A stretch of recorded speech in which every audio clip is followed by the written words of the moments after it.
Gerindra seharusnya menang pemilu 2024 apabila tidak ada operasi pengguguran suara Gerindra.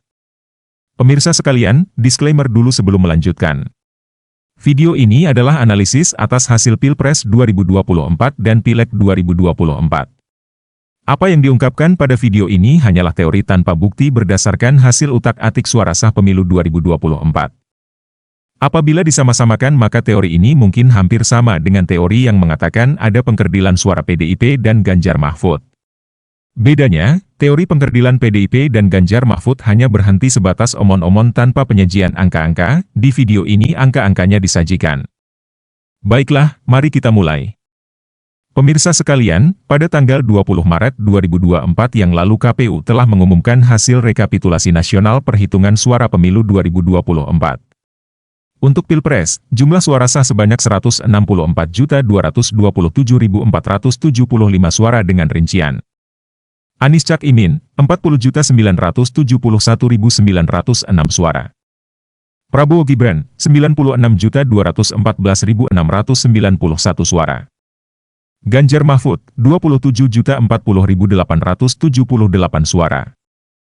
Sedangkan, untuk Pileg, jumlah suara sah sebanyak 151.796.631 suara. PDIP meraih 25.387.279 suara nasional, atau setara 16,7% dari total 151.796.631 suara sah. Selanjutnya, ada Partai Golkar dengan 23.208.654 suara atau 15,3% suara sah. Kemudian Partai Gerindra dengan perolehan 20.071.708 suara nasional atau setara 13,2% suara sah. Pemirsa sekalian, sebelum lembaga-lembaga survei mengumumkan hasil quick count atau hitung cepat, beberapa lembaga survei yang menyelenggarakan exit poll mengatakan bahwa Gerindra menang Pileg dengan 23% suara.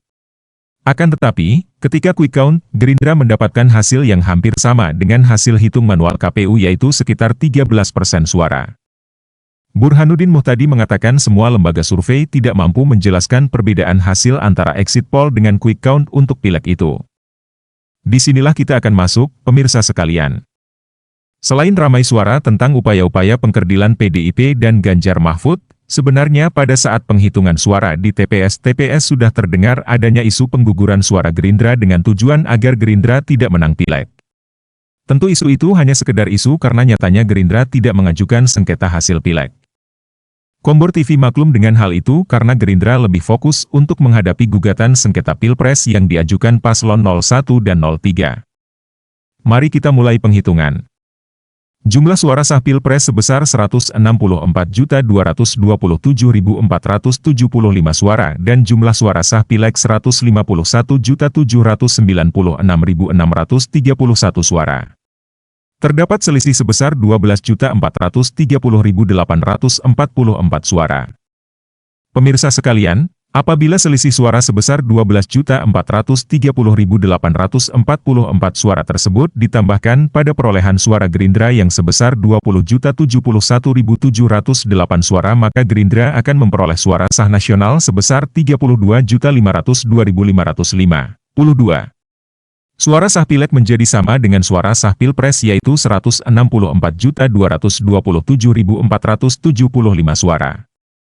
Dengan demikian Gerindra memperoleh 19,79% suara diikuti PDIP 15,46% dan Golkar 14,13%. Secara lengkap, perolehan suara setiap parpol adalah sebagai berikut. PKB, 16.115,655 suara, 9,81%. Gerindra, 32.502.552 suara, 19,79%. PDIP, 25.387.279 suara, 15,46%.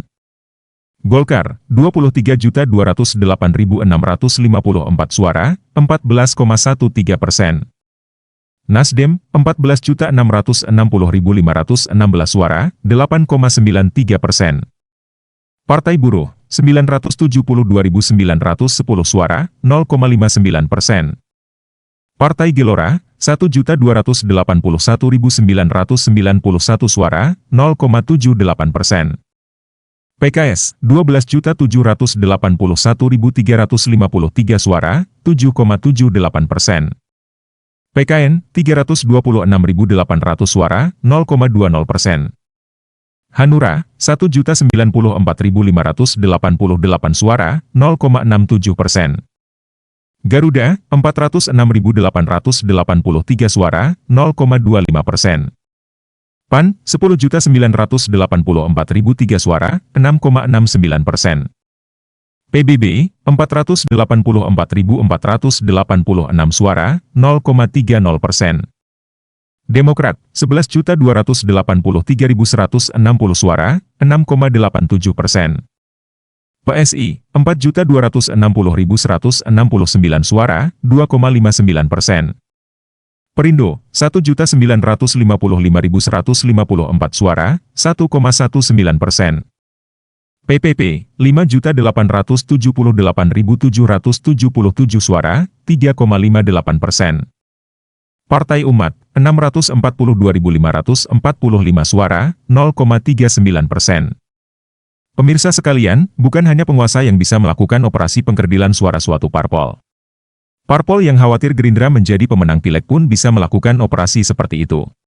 Tanpa mencurigai atau menunjuk siapapun, yang namanya teori tentu bisa-bisa saja. Teori omon-omon seperti tuduhan-tuduhan tentang pengkerdilan PDIP dan Ganjar Mahfud saja boleh kok berseliweran di frekuensi publik.